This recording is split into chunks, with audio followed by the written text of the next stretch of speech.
kosong. Saya Francis Ibarra. Saya Rangga Saputra dengan NIM 2203199. Saya Satrio Seno Aji Wibowo dengan NIM 2206361. Di sini kita akan mendemonstrasikan cara membuat garis lurus di lapangan. Yang kedua, membuat garis lurus di lapangan halang oleh pohon. Dan yang terakhir, mengukur lebar sungai tanpa menyeberang.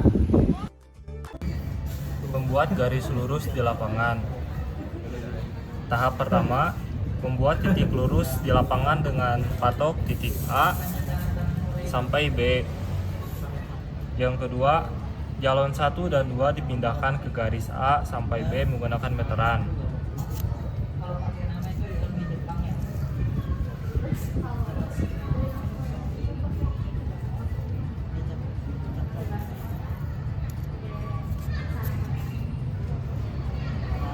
Setelah dipindahkan dan lurus, bisa diukur menggunakan meteran.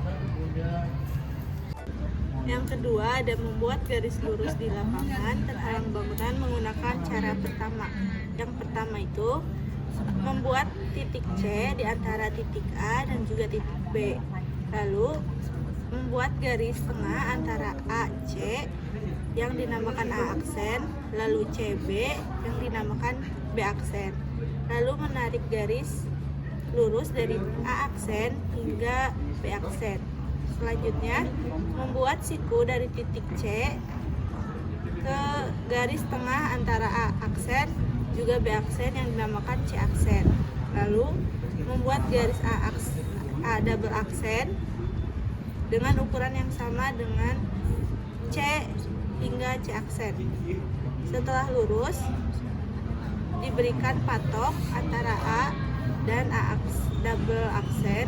Setelah itu, ditarik garis lurus dari A sampai B untuk mengetahui garis lurus, ukuran garis lurus menggunakan meteran. Selanjutnya mengukur lebar sungai tanpa menyeberang. Yang pertama itu membuat tempat bidikan sebagai objek dari titik awal dengan dinamakan titik C. Lalu menempatkan titik A tegak lurus memanjang dari titik C. Setelah itu membuat titik B memanjang lurus dari titik A, lalu membuat jalon D. Setelah membuat jalon D,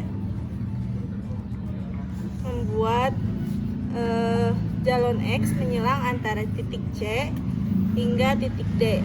Setelah itu mengukur segitiga pertama antara BD dan titik BX dan mendapatkan hasil lebar sungai ini.